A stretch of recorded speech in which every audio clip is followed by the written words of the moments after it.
Précédemment, dans The Historians. Soliman est un sultan qui gouverna l'Empire ottoman de 1520 jusqu'à 1566. C'est un des sultans les plus populaires en Turquie, après Mehmet II le Conquérant, donc celui qui a conquis la ville de Constantinople.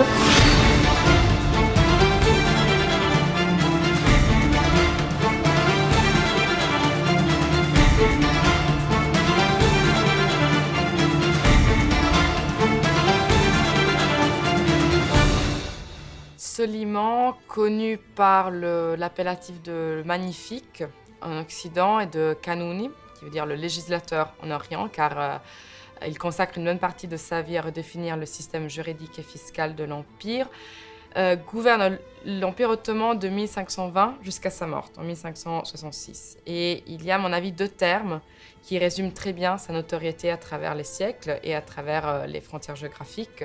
Donc tout d'abord longévité, car son règne de 46 ans est un des plus longs de l'histoire ottomane, et extension territoriale, car par le biais de nombreuses campagnes militaires menées en Afrique, en Irak et dans les Balkans, Soliman garantit à l'Empire ottoman son accession la plus vaste de l'histoire.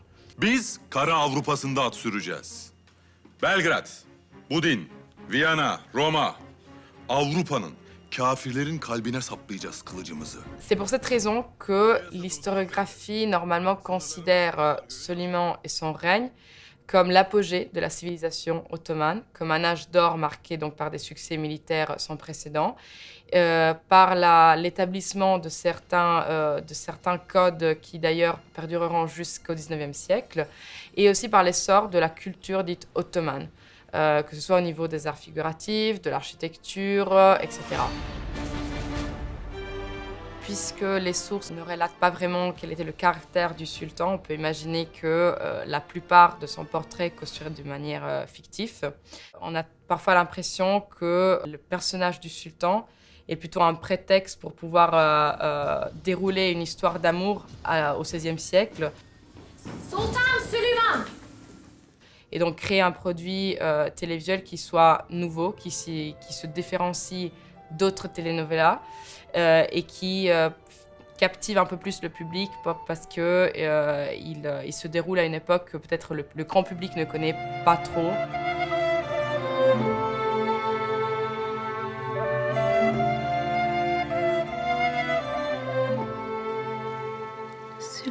À partir de 1980, donc à partir du moment où le monde académique et l'espace public aussi réadmettent le passé impérial au sein de leur discours, il y a eu plusieurs chercheurs qui ont consacré leurs travaux à l'histoire de Soliman.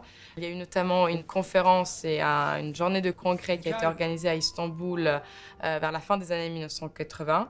Et je dirais que au-delà du milieu académique et intellectuel, le sultan Soliman est un des sultans les plus populaires en Turquie. Un des aspects qui est le plus reconnu, c'est sa volonté de promouvoir la justice. Donc on le montre toujours, on veut le montrer comme un moralisateur qui mettait en avant toujours l'éthique dans son discours, dans sa politique. Kutsal kitabımız Kur'an, adaleti, iyiliği emreder. Osmanlı'nın adaleti, Sultan Süleyman'ın adaleti kanunlarla işleyecek. Kaç yıldır zorla vatanlarından koparılan ve burada çektikleri sıkıntı. Et dans la série aussi, on a l'impression que le portrait de Soliman respecte un peu l'idée que les gens communs ont de ce sultan comme un sultan juste. Yarın mektebe başlayacaksın Eyüpcan. Pargalı. Küçük Sakay'ı bizim Sıbyan Mektebi'ne kaydetsinler. Anasına da gümrükten maaş Le bağlasın. fait d'être les héritiers d'un grand empire est quelque chose qui marque l'identité des Turcs d'aujourd'hui, qui a permis aussi de garantir une certaine cohésion au sein de sa société civile, qui présente d'ailleurs plusieurs minorités ethniques. Donc différemment de l'époque républicaine où l'impératif était d'être un Turc dans le sens propre du terme ethnique, religieux et linguistique, l'Empire ottoman était caractérisé par un plus vaste multiculturalisme, une situation polyglotte, donc il y avait plusieurs langues, plusieurs ethnies, plusieurs religions. Şirvan'dan geldi. Şirvan'a temizli boş ver. Gel Volkan'ın efeğine. Gel. Et ce discours aussi a servi au moins au début du XXIe siècle pour réouvrir et résoudre certains dossiers diplomatiques, notamment la question des Kurdes, la question des Arméniens. Donc le fait de revendiquer une âme ottomane a permis aussi de se dire, à l'époque, nous étions tous ensemble, nous faisions tout partie d'un grand empire. Et donc c'est une raison d'orgueil, au moins au début du XXIe siècle. Allah'ın sevgili kuluyum hünkârım.